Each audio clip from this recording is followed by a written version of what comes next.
I mean, this is the only way that the change can take place, is that it has to take place in this form.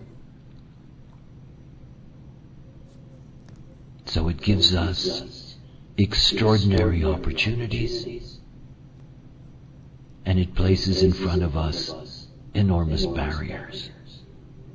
It is the challenge. And yet,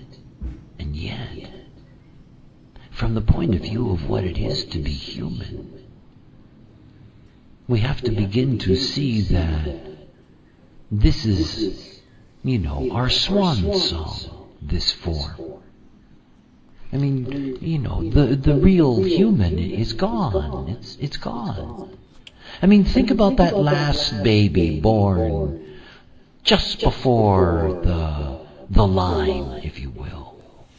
And think about that baby living 90 years, to 1871. It's not so long ago. It's not so long ago that there were still 7-centered beings in the world, living in the world at the same time as the 9-centered beings were emerging. 100 years anyway, approximately. And the difference? Here we are living with only a part of the potential. And that every day that we move closer to 2027, there are changes that are taking place in the very form that we operate in. And there is a mechanism for that.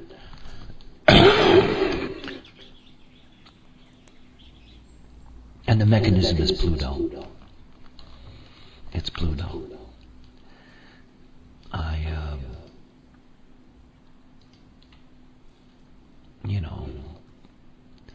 Pluto is something that is so extraordinary to me. It's such an incredible thing. I mean, it really is, And it really is the outsider. I mean, I'm not so pleased with the fact that they've given these objects the name of dwarf planets, because I don't really think that phraseology works. However, Pluto is different, clearly different. It doesn't belong in the family of the planets, and it's been thrown out. It's imposed itself. It snuck in from 1930 to 2006. It snuck in. Really. And played its game. I mean, all of this is about Pluto. And it's all about Pluto in the sense that Pluto is the instrument of the step-by-step mutative transition. And the mutative transition that is there, that with every step that it opens up the possibility for the ray, it diminishes the potential of the human. The great god of the underworld. We've counted a lot of dead since 1930. I would imagine that we have counted more dead in 1930 than all the human beings that died up until 1781. Guaranteed. Guaranteed.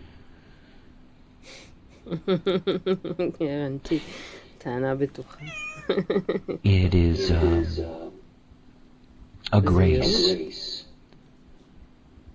to embrace the power of a door closer. It's what who means in my name. Who? This title that was given to me. It basically means door closer, It's all about door closing. It is where I identify at the deepest level with Pluto. Because I understand something about closing doors. Is that, that closing of the door can be so absolutely perfect. Perfect. You see, because as we move towards that point, things are revealed like human design. This magical revelation that emerged out of the trick of Pluto playing a member of the family. The truth. Oh man, yeah. From the very beginning in my descriptions of the nature of Pluto, I have always referred to Pluto as the truth. And it is a truth that can be, well, not necessarily one that brings joy into your heart as an individual, but a deep respect for such a role. I mean, it is such a role. What a force. See, all of these objects that are being discovered beyond Pluto, like Eris and Dysnomia and Sedna, if there would be time for ultimately the emergence of the rave, the true rave, beyond this interregnum form, the form that comes after this, and there's no after this. Those planets would be a deep, deep programming agent in their design. They won't be in these forms. They're slowly getting ready. Evolution works slowly, even for our family tree and its speed. Still, we're talking about 4 million years in our change. But this is Pluto's role. And this emergence of Uranus into our consciousness, at that moment, and here on the left, this is what we're looking at here. We're looking at the discovery of Uranus in 1781. And you can see very clearly, that you've got Pluto in the 41.5 personality, and at the design level it's in the 41.2. And again, this goes back to the story of the 41st gate and its magic. It's magic. I mean, this is the great initiator, but there is a mystery here. Some of you may remember from great courses long past, that on the occasions that I did the Aeron, that is what I was told would be the form that comes after the end of life on this plane.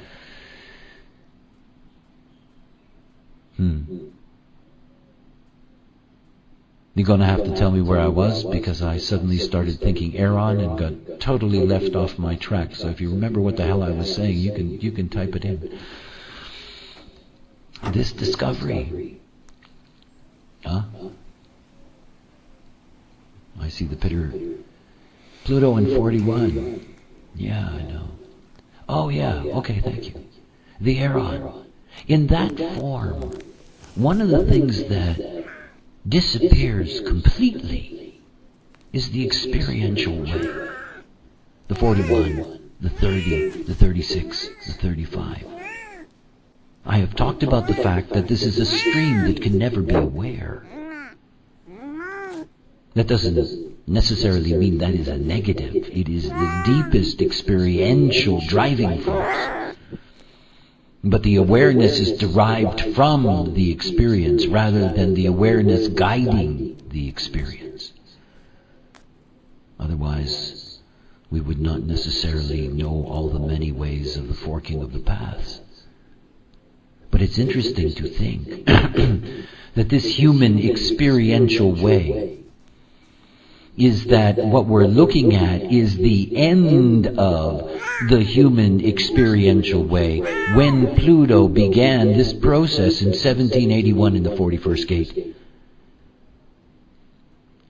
The experiential way is something that was profoundly a part of the seven-centered process, the world of the fates. And that here in Pluto, being in this initiating codon, being in the start of the experiential process, that this vast plutonic cycle, after all, over 250 years, an extraordinary breadth of time for us as humans, that here is the perfect and magical mechanics. This movement of Pluto, 1781, discovery of Uranus, 41.2, 41.5, 2027, complete cycle later, on the Ides of February, 41.2, 41.5. It's really magical to see that Pluto is the instrument of this transformation and the god of this graph. And Pluto's not understood. He's deeply, deeply confused with Hades, and frankly, I've never considered him male. Yang. Always seemed to me to be a very, very yin force. Plutonus, a Roman god, was the god of riches. Riches. And of course, riches in that era came out of the ground. And it is there that the association of Pluto to the underworld began. And of course, eventually got contaminated by the Greek Hades. And in that sense took on that layer. And in a way, it is appropriate. Because the thing that's so interesting about Pluto and its management of this interregnum, that it brings both death and treasure. It brings the end of something. It brings the beginning of something else. And the treasure that it brings out is not the treasure from the outside, but the treasure within the body. The treasure that is buried within the form. The magic that's churning in the solar plex system now. This magic underneath, this awareness system waiting for its moment to shine. And here we can really see the truth.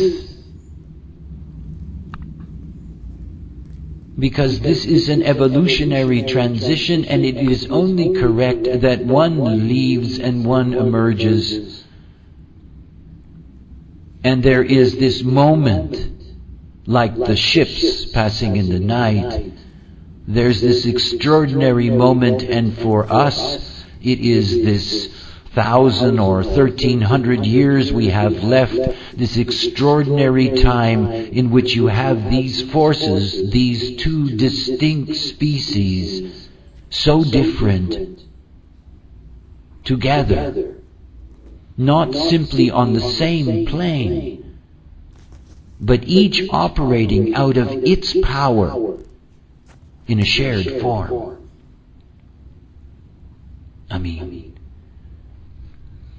It's extraordinary. And then there's Pluto, clicking along, really clicking along, gate by gate. When you think about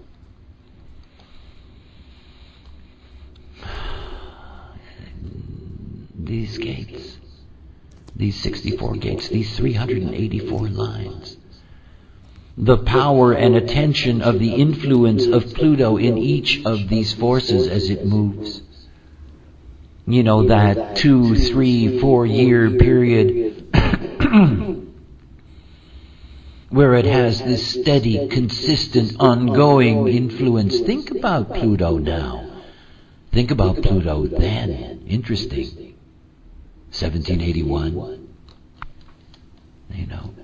And you look at the design and you see that there is this 11th gate activation. It's actually coming from the design sun. We have Pluto now in the 11th gate. What's Pluto doing in the 11th gate? It's turning something off and it's turning something on. And it's not the kind of on and off switch the way your electric light works. It's a delay switch. You turn it off and it takes a long time for it to really end. And you turn it on and it takes a long time for it to emerge. But it is Pluto that is affecting the transition. And as we approach 2027, we are dealing with these very final forces. And we know where Pluto is. The quarter of mutation. Bringing death and the promise of life. The worm Ouroboros. The endless story. This is Pluto's work. I am ready to bow my head to such a force, such a mechanism, fantastic mechanism. And then we begin to see something about us, is that the door is closing. The door is closing. Hello, the door's closing. And of course the beauty, the promise of the snake in the garden. Eh? And I do love the snake in the garden. What a lovely promise, Go forth and multiply and get that knowledge. That tree of knowledge. You take it all. Get it all. They can't close the door until the potential exists to get it all. That's now. That's now. That's now into our future. We will be able to teach our children, our children's children, our children's children's children, and on until the end. That is the beauty of the door closing. It doesn't mean that everybody is going to get it. It never does. It never does. What to do? There are always fractals. There are always those that get that opportunity before the door closes, and there are those that the door slams in their face. But as we come to an end, as innovation comes to an end, and it's over, by the way, it's over. Came to an end about 10 days ago. It's over. We will finally have the opportunity to transform humanity as best we can. They're going to need it. Human design is the only armor that will work for the future, for our kind. The only way that we will survive is if we can be correct. There is no other way. There isn't. And it's something to understand about the limitation of human design. It's not rave design. And we come to the 8th phase. This is the 4th phase that we are looking